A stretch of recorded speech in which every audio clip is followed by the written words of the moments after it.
Hello everyone. तो assignment 4 का discussion कर लेते हैं, सॉल्यूशन देख लेते हैं। Basically identify the functional group present in the given compounds. तो फर्स्ट कंपाउंड पे अगर आएँ तो इधर CO और O के साथ कार्बन लगा हुआ है, CH2 CH3 है यहाँ पे। तो ये एस्टर है, डबल बॉन्ड प्रेजेंट है, मतलब ये एल्कीन है। अब ये डबल बॉन्ड आपको इसमें कन्फ्यूज़न नहीं होना चाहिए कि सर ये बेंजीन के जैसा दिख रहा है। बेंजीन जो है वो एक रिंग है, क्लोज्ड है, लेकिन ये क्लोज्ड नहीं है, therefore this is simply alkene. ये OH है, दिस इज अल्कोहल। इधर आते हैं, C double bond O group है सिंपली, और दोनों तरफ कार्बन ही है, तो ये है कीटोन। NH2 है, this is amine. Double bond है, दिस इज एल्कीन। अब इसको देखो तो यहाँ पे C डबल बॉन्ड O, फिर ऑक्सीजन, और फिर इसके साथ फिर से C डबल बॉन्ड O। अगर आपको याद हो कि इस तरह के ग्रुप्स जो रहते हैं ऐसे कनेक्शन वाले, इनको हम, ये जो बेसिकली ग्रुप का अरेंजमेंट है, कार्बन CO O और फिर CO, इसको हम बोलते हैं एसिड एनहाइड्राइड या सिंपली एनहाइड्राइड्स भी बोलते हैं। तो ये जो ग्रुप है this is acid anhydride. Next पे आते हैं, इस पे हम देखें तो कार्बन, ऑक्सीजन जो है वो दोनों तरफ से कार्बन से कनेक्टेड है, दिस इज़ ईथर, और डबल बॉन्ड है तो एल्कीन। इधर देखें तो CHO ग्रुप है, नाइट्रोजन दूर है, ऐसा नहीं कि इसको अमाइड बोल देना, गलती नहीं करनी है। CHO ग्रुप है, दिस इज़ एल्डिहाइड, और ये NH2 होगा, थोड़ा करेक्शन कर लेना, तो ये दिस इज़ अमीन। इस पे आते हैं, इधर देखो तो CONH2, एक ही कार्बन पे CO ग्रुप भी है और NH2 ग्रुप भी है, तो ये कौन सा ग्रुप है, दिस इज अमाइड। और यहाँ पे CO है, बट ये NH2, ऐसा नहीं है कि ये अमाइड, बीच में एक कार्बन आ गया है। तो इस कार्बन को देखो तो दोनों तरफ कार्बन ही प्रेजेंट है, इस कार्बन को देख रहे हैं, तो ये कौन सा ग्रुप होगा, दिस इज कीटोन। और ये NH2 अलग ही है, दिस इज अमीन। तो ये 3 फंक्शनल ग्रुप प्रेजेंट है, कीटोन, अमीन और अमाइड। नेक्स्ट देखिए, इधर C डबल बॉन्ड O और OH ग्रुप है, दिस इज कार्बोक्सिलिक एसिड, और यहाँ पे OH है, दिस इज अल्कोहल। इधर देखिए अगेन CO है और नाइट्रोजन है, NH2 नहीं है, इधर CH3 ग्रुप्स हैं, बट CON अगर रहता है तो इसको हम बोलेंगे अमाइड। और सिंपली N नाइट्रोजन है और कार्बन या हाइड्रोजन कुछ भी अटैच्ड है, तो इसको बोलेंगे अमीन। तो ये डिफरेंस है, अमाइड में CO ग्रुप और साथ में अटैच्ड होगा, अमीन अलग ही होगा। CN है, this is nitrile, double bond है, दिस इज एल्कीन। ऑक्सीजन के साथ दोनों तरफ से कार्बन कनेक्टेड है, दिस इज ईथर। और ये क्या है, C डबल बॉन्ड O है, और इधर ऑक्सीजन के साथ कार्बन कनेक्टेड है, दिस इज एस्टर। ठीक है।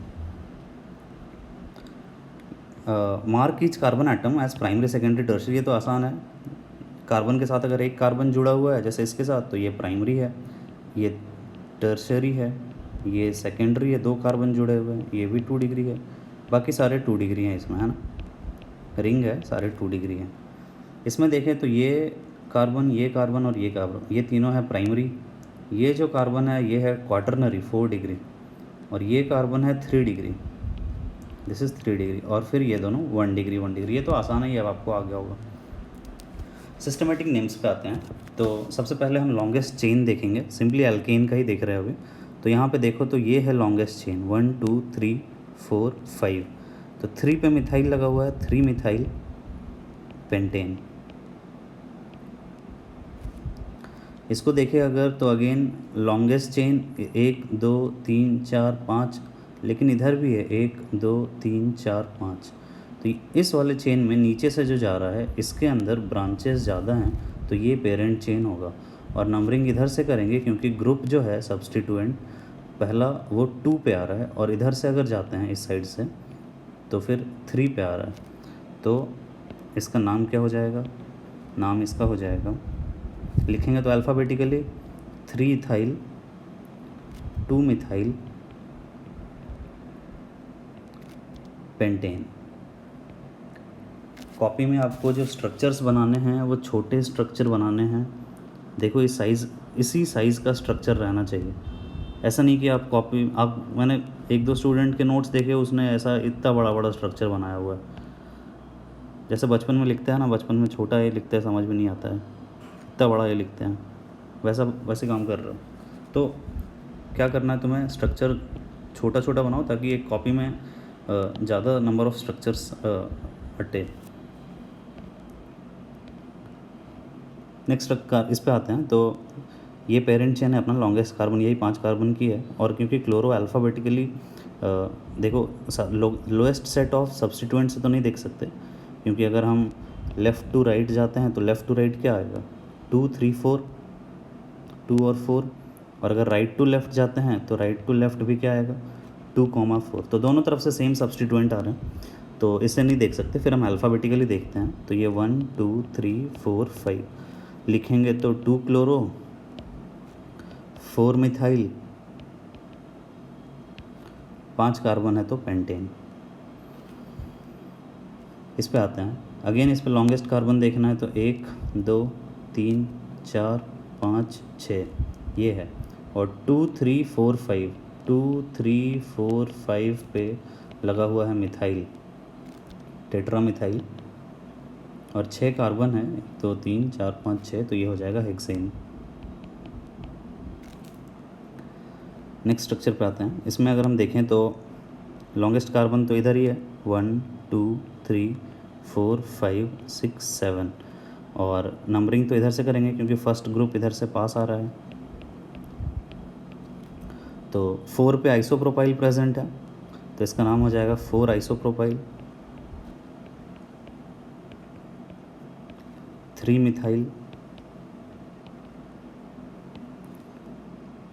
हेप्टेन।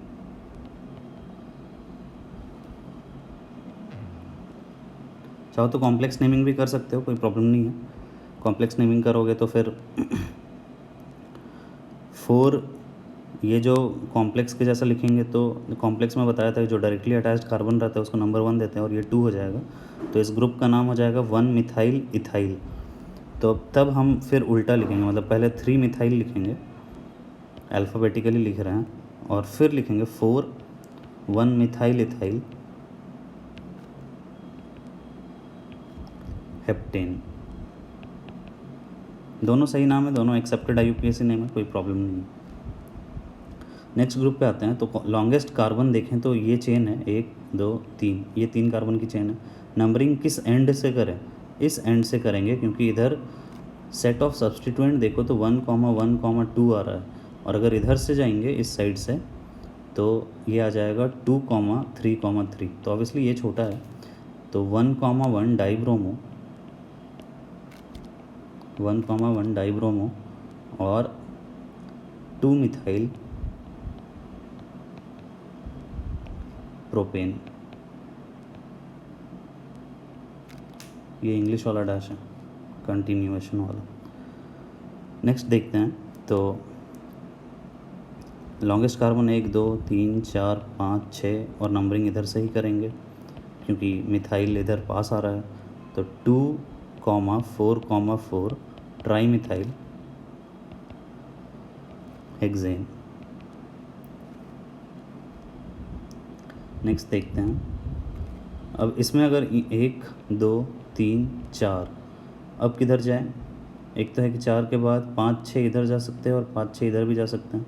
तो इधर कोई ब्रांच नहीं मिल रहा है इस साइड में, तो हम इधर जाएंगे, मतलब एक ये अपना पेरेंट है, ठीक है। ये जो हमने डॉट बनाया ये पेरेंट है।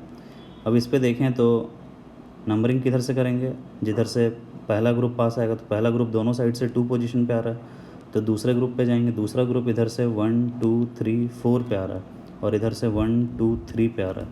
तो राइट टू लेफ़्ट जो नंबरिंग है वो सही है फिर, है ना, 1 2 3 और फिर 4 5 6।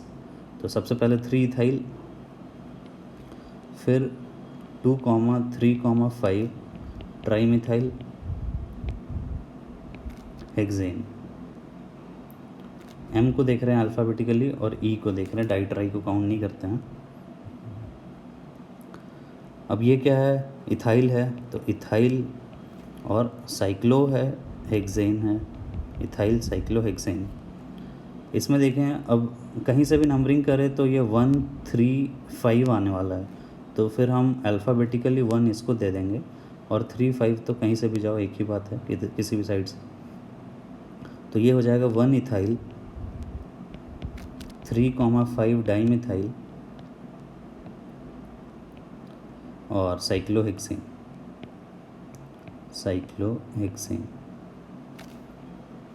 इसमें देखें तो ये रिंग है, रिंग की साइज़ छोटी है तो ये सब्स्टिट्यूएंट के जैसा है ये दोनों, तो नंबरिंग ऑब्वियसली इधर से करेंगे 1 2 3 4 5 क्योंकि पहला सब्स्टिट्यूएंट पास में आ रहा है। 3 साइक्लोप्रोपाइल, सी एम से पहले आएगा, साइक्लोप्रोपाइल में सी को काउंट करेंगे। 3 साइक्लोप्रोपाइल, 2 मिथाइल और 5 कार्बन है तो पेंटेन। कहीं पे कोई गैप नहीं रहेगा, ऐसा नहीं कि गैप दे देना अपने मन से। अब लोएस्ट सेट ऑफ सब्स्टिट्यूएंट के अकॉर्डिंग ये 1 हो जाएगा। अब 2 किधर जाएंगे, तो 2 फिर अल्फ़ाबेटिकली जाएंगे, तो ये हो जाएगा 3 ethyl, 1,1,4 trimethyl cyclopentane.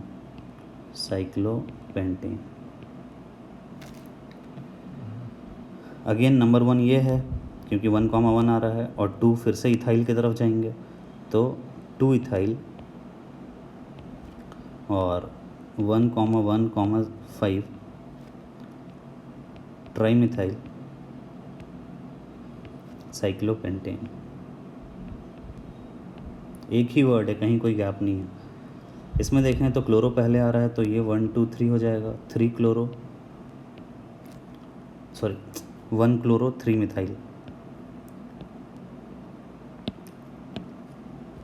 1 chloro 3 methyl cyclohexane. अब इसमें देखते हैं तो लॉन्गेस्ट चेन तो यही आ रही है, 1 2 3 4 5 6 7 8 9 कार्बन की लॉन्गेस्ट चेन है। और तो इसको अब हमें कॉम्प्लेक्स के जैसा नाम देना पड़ेगा। सबसे पहले पेरेंट के अंदर नेमिंग कर देते हैं, नंबरिंग 1 2 3 4, क्योंकि फोर्थ ग्रुप पहले आ रहा है, इधर से 1 2 3 4 5वें पोजीशन पे आ रहा है, तो 4 5 6 7 8 9 कार्बन्स हैं। और अब कॉम्प्लेक्स में ध्यान है आपको कि कार्बन जो डायरेक्टली अटैच्ड है पेरेंट से, इसको नंबर 1 दे देंगे, तो ये 1 हो गया। इसके बाद लॉन्गेस्ट कार्बन ये 2 हो गया, ये 3 हो गया। तो इस ग्रुप का नाम क्या हो जाएगा, ग्रुप का नाम है 1,1,2 ट्राईमिथाइल प्रोपाइल। और कॉम्प्लेक्स का जो ग्रुप होगा, जो टी है, ये टी को अल्फ़ाबेटिकली काउंट करेंगे। तो फिर टी को अगर काउंट करेंगे तो LMNOPQRS टी, तो टी बाद में आता है, तो पहले लिखेंगे 4 मिथाइल, फिर लिखेंगे 5 1,1,2 ट्राईमिथाइल प्रोपाइल नोनेन। इसमें हम टी को देख रहे हैं और इधर एम को देख रहे हैं। अब इस पे आते हैं, तो ये तो डायरेक्टली एक तो है कि आइसोप्रोपाइल लिख दो, 1 2 3 4 5 6 7, तो 1 2 3 4, तो 4 आइसोप्रोपाइल और 7 था तो हेप्टेन, या फिर कॉम्प्लेक्स का नेमिंग कर सकते हैं। तो इथाइल का हमने नाम देखा था, 1 मिथाइल इथाइल था, तो 4 1 मिथाइल इथाइल हेप्टेन।